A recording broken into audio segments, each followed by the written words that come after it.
So welcome back to my channel. आज हम लोग सॉल्व करेंगे एक्सरसाइज 3.3 के क्वेश्चन नंबर 2 को। इसमें एक बहुत ही इंपॉर्टेंट कंसेप्ट छुपा हुआ था, ये वाला। ये क्या है क्या नहीं है वो सॉल्यूशन के बाद में हम लोग डिस्कस करते हैं। ये वाला जो पार्ट है वो आपके जिंदगी में बहुत काम आने वाला, कैसे वो हम लोग बात करेंगे सॉल्यूशन के बाद। स्टार्ट करते हैं सॉल्यूशन के साथ में। तो सबसे पहला स्टेप यही होता है कि हमें समझना होता है कि इस प्रॉब्लम में एक्चुअल में पूछा क्या है। तो जब आप प्रॉब्लम को ध्यान से पढ़ोगे तो आपके सामने दो इक्वेशंस है। मान लो मैं इसको इक्वेशन 1 बोल देता हूं और इसको बोलता हूं 2।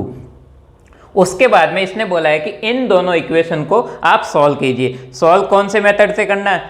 जब हम लोग सब्स्टिट्यूशन मेथड को पढ़ रहे हैं, मतलब कि प्रतिस्थापन विधि को पढ़ रहे हैं, तो हमें सॉल्व इसी मेथड के थ्रू करना है।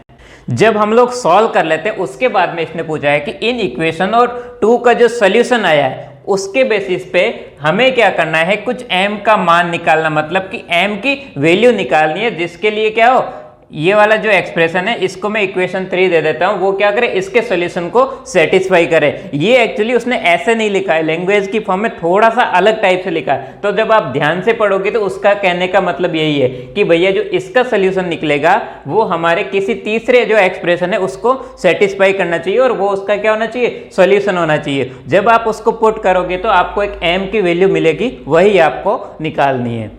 हमारा स्टेप 1 यही होता है कि किसी भी एक एक्सप्रेशन से किसी भी एक वेरिएबल को बाकी वेरिएबल की फॉर्म में लिखना होता है। तो यहाँ पे मैं हमेशा इक्वेशन 1 लेता हूँ। आज चलो आपके सामने इक्वेशन 2 लेता हूँ। हमेशा मैं x वेरिएबल को लेता हूँ, आज मैं y वेरिएबल को लेके देखता हूँ। यहाँ से देखो इक्वेशन 2 हमारी क्या है, 2x minus 4y equal to minus 24। अब आप 4y की बात करोगे तो ये 4y जब इधर जाएगा तो क्या होगा, प्लस में, और ये आएगा माइनस 24 तो प्लस 24, तो वो कैसे होगा, 2x plus 24 equal to 4y। यहाँ से y मेरा क्या हो जाएगा, y हो जाएगा 2x प्लस 24 डिवाइडेड बाई 4। 2 से डिवाइड हो रहा है तो ये कितना होगा, x प्लस 12 डिवाइडेड बाई 2। ये हमारा क्या हो गया, y हो गया। इसको मैं इक्वेशन नंबर 4 दे देता हूं क्योंकि इक्वेशन 3 मैंने इसके लिए यूज किया है। स्टेप 2 हमारा ये होगा कि जो हमें एक्सप्रेशन मिला है उसको दूसरी इक्वेशन में पुट कर लीजिए। तो दूसरी अब इक्वेशन कौन सी होगी, ये वाली होगी, क्योंकि ये y हमने इससे लिखा है। तो जब मैं इसमें पुट करता हूं y को, तो मेरा क्या आएगा, 2x प्लस 3, और उसके बाद में क्या है, y है। y मेरा कितना है, वो हो जाएगा x प्लस 12 डिवाइडेड बाई 2। यहाँ पे सिंपली इस y की जगह मैंने ये वाला एक्सप्रेशन पुट कर दिया। इक्वल टू कितना है, 11। अब इसको आप सॉल्व करोगे कितना हो रहा है, ये 2x plus 3x plus 12 into 3, बताओ कितना होता है, 36 divided by 2 equal to 11।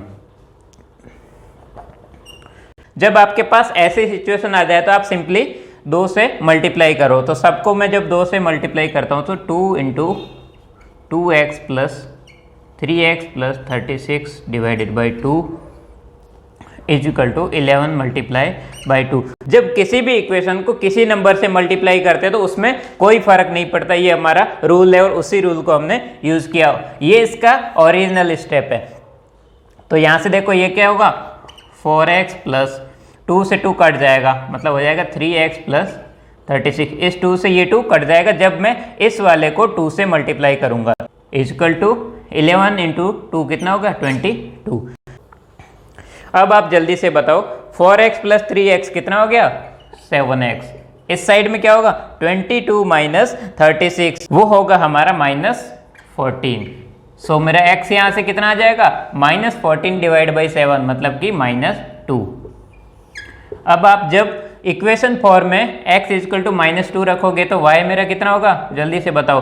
x plus 12 मतलब माइनस 2 प्लस 12 डिवाइडेड बाई 2।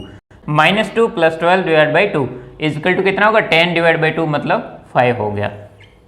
तो ये मेरा क्या हो गया, आंसर हो गया। आंसर क्या हो गया, ये इन दोनों का सॉल्यूशन हो गया। तो स्टेप 3 में सिंपली हमें इक्वेशन नंबर 3 में ये वाले सॉल्यूशन को पुट करना है, उससे हमें m की वैल्यू मिल जाएगी। m क्या होगा ये बताओ, y equal to 5 equal to m हमें नहीं पता, x कितना है -2 प्लस c कितना है 3। ये वाला पार्ट क्या होता है हमारा c होता है। मैं इसको एक्सप्लेन करूंगा कि वो कैसे होता है। सो यहाँ से देखो ये 5 हो जाएगा -2m प्लस 3।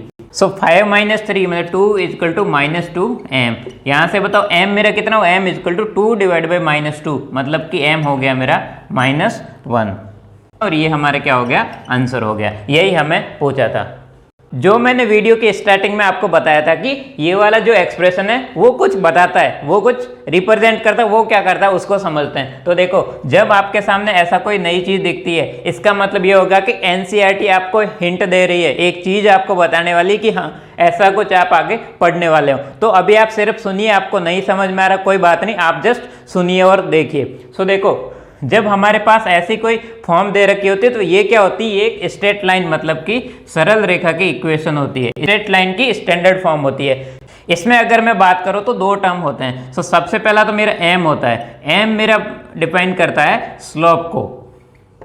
स्लोप का मतलब ये होता है कि ढाल, मतलब कि इसकी ढलान कितनी है। तो जैसे जैसे m का वैल्यू चेंज होगा, इसका जो स्लोप है वो भी क्या होगा, चेंज होगा। मतलब कि वो ऐसे थी ऐसे थी ऐसे थी।